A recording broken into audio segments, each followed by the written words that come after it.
Mga kaparokya, bago natin umpisan ang online viewership ng dalawang noontime shows dito sa bansa, ang Eat Bulaga at ang It's Showtime, ay ibabahagi ko po muna sa inyo yung papremyong ibinigay nila ngayong araw, yung ads na lumabas sa Eat Bulaga, and of course, yung pinakamataas na views na naabot po nila ngayong episode. Pero bago yan mga kaparokya, magpapakilala po muna ako sa inyo. Ako nga po pala si Mervin, the man behind Kaparokya TV. So mga kaparokya, umpisan po natin ang ating pag-uusapan sa congratulatory sapagkat successful at jam-pack nga po ang naging concert ng Sex Bomb Girls sa MOA Arena. Tama po mga kaparokya, kahapon po ay ginanap ang ikalawang round ng kanilang concert na kung saan mga kaparokya ay talagang dinumog at sobrang daming tao ang nanood sa concert ng dating miyembro ng Eat Bulaga na Sex Bomb Girls. At may guest appearance mga kaparokya or special appearance ang duo na si Jose Manalo at Wally Bayola, na kung saan ay sinariwa ang naging participation ng girl group sa nasabing noontime show. At ayon nga sa mga Sex Bomb Girls ay wala daw pong sex bomb kung walang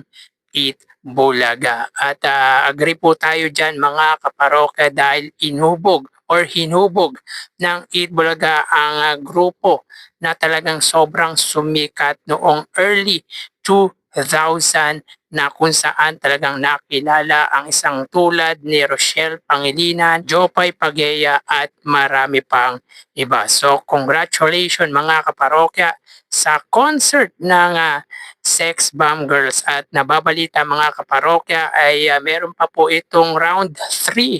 So hindi po natin kung kailan, pero nababalita mga kaparokya na may upcoming concert pa po or dance concert ang Sex Bomb. So yun nga po mga kaparokya, kanina din po ay ang kauna-unahang Daparkads Ninong Ninang, na kung saan ay si Ryan Agoncillo at si Yul ang siyang naging ninong ngayong araw po. At dito mga kaparokya ay nakapamahagi po sila ng 10,000 pesos at Noche Buena package. So congratulations sa napili ni Ninong Ryan at Ninong Yul. So mapunta tayo mga kaparokya sa highest views na naabot ng dalawang noontime show. So dito may kita po natin mga kaparokya na ang It's Showtime ay may 93,000 highest views at ang Eat Bulaga ay 113,000 highest views. So dito mga kaparokya ay hindi po naabot ng It's Showtime ang target number of views or yung average views po nito na 100,000, samantalang ang Eat Bulaga ay naabot naman po yung average views na 100,000, nga lang ay mas mababa pa po ang number of views ngayon kaysa kahapon, na kung saan nakakuha po sila ng 119 views. So again, dito ay 20,000 views ang pagitan ng dalawang noontime show. Pabor po yan sa Eat Bulaga. Samantala mga kaparokya, kaganina ay ito po ang pinakamataas na ads ngayong linggo ng Eat Bulaga, at sa unang gap mga kaparokya ay more than 20 ads na po agad ang bumungad sa Eat Bulaga, sapagkat nakakuha po sila ng 22 ads, sa pangalawa ay 17 ads at sa pangatlo ay 19 TV ads, with a total of 58 TV ads. So ito po ang pinakamataas na ads ng Eat Bulaga ngayong linggo. So in 3 days time mga kaparokya, they got a total of 160 TV ads, sapagkat noong Lunes ay meron po silang 53 ads, noong Tuesday ay 49 ads, at ngayong araw po ay 58 TV ads. So 160 ads na po agad in a 3 days episode ang pananghaliang programa or yung ads na nakuha ng noontime show ng Eat Bulaga. Samantala wala po tayong na-save na ads para po sa Eat Showtime. So mapunta tayo mga parokya sa papremyong ibinahagi ng dalawang noontime show. So dito makita po natin na ang Eat Showtime ay may 102,000 pesos at ang Eat Bulaga ay 196,000 pesos. So sa 102,000 pesos mga kaparokya, 57,000 dito ay sa laro-laro pick at 45,000 naman po sa tawag ng tanghalan. Sa 57,000 na ibinigay ng laro-laro pick segment, 22,000 dito ay sa elimination round at 35,000 naman po ang naiuwi ng naglaro po sa jackpot round ng laro-laro pick. And of course, sa tawag ng tanghalan, 30,000 sa winner at 15,000 naman po sa non-winner. Samantala sa Eat Bulaga mga kaparokya, wala pong segment na pera fee ngayon sapagkat meron nga pong Dabar Cards Ninong Ninang na segment. At again,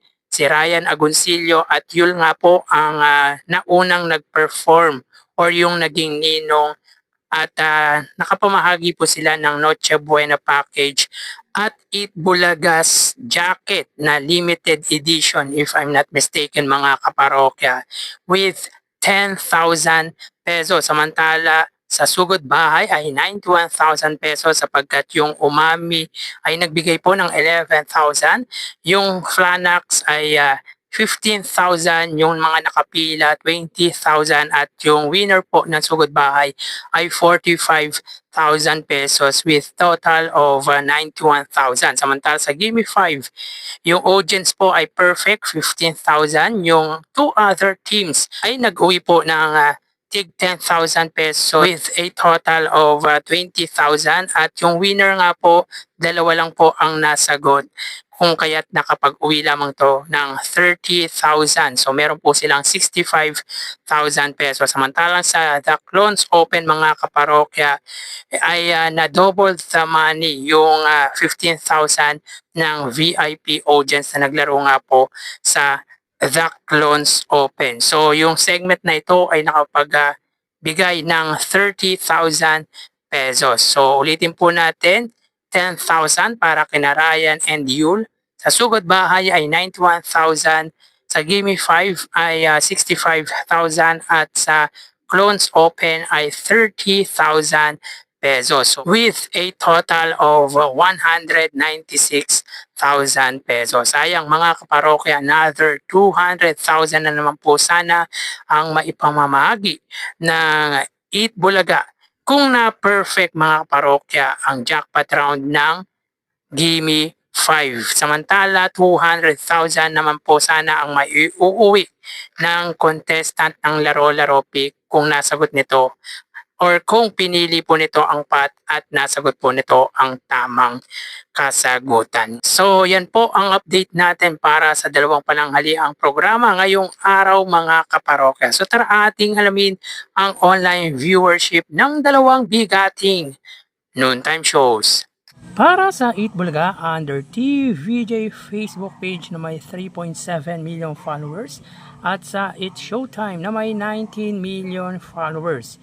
So sa oras na 1:37 PM ang It's Showtime po ay may kasalukuyang segment na Laro-Laro Pick. Ito po yung jackpot round ng Laro-Laro Pick na may pot money na 200,000 pesos. Samantalang ang Eat Bulaga ay Gimme 5. So dito may kita po natin mga kaparokya na ang It's Showtime ay may 2,400 viewers.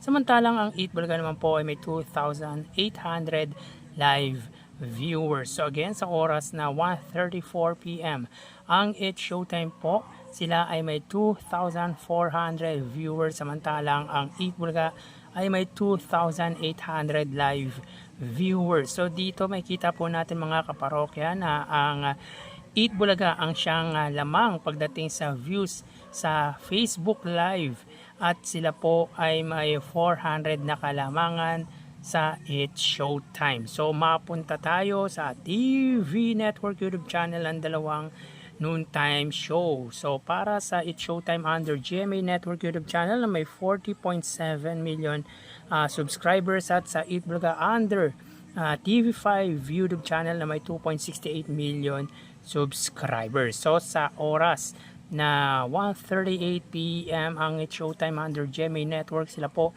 ay may 26,000 viewers.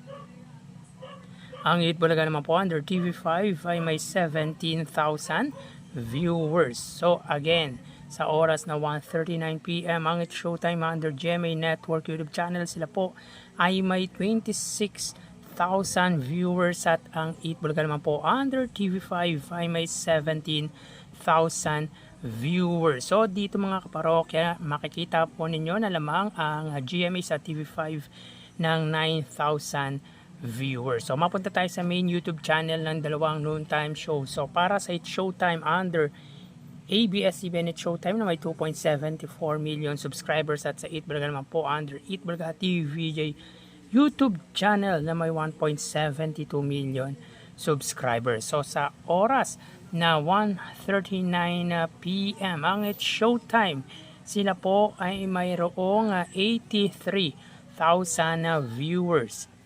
Ang Eat Bulaga naman po, sila ay may 105,000 viewers. So again, sa oras na 1:40 PM ang It's Showtime, sila po ay may 83,000 live viewers, at ang Eat Bulaga naman po ay mayroong 105,000 viewers. So bali ang total na nakuha ng dalawang noontime shows ay ang total ng dalawang noontime shows para po sa It's Showtime ay 111,000, at sa Eat Bulaga ay 124,000 viewers. Sa Facebook Live, sila po ay nakakuha ng tig 2,000 views. Sa TV Network YouTube channel lamang ng 9,000 views ang GMA. Sa TV5, meaning ay wagi ang GMA sa TV5 when it comes sa TV Network YouTube channel, at sa main YouTube channel mga kaparokya 105,000 sa Eat Bulaga at 83,000 naman po sa It's Showtime. So again, ang It's Showtime ay may 111,000 total views, at ang Eat Bulaga naman po mga kaparokya ay may 124,000 views. So dito mga kaparokya ay lamang ng 13,000 viewers ang panangaliang programa ng mga legit Dabarkad. So yan po ang lumalabas sa ating online viewership ngayong araw po ng Miyerkules as of 1:42 PM. So magpapaalam na po ako sa inyo mga parokya. Mag-iingat po tayo palagi. Thank you and God bless.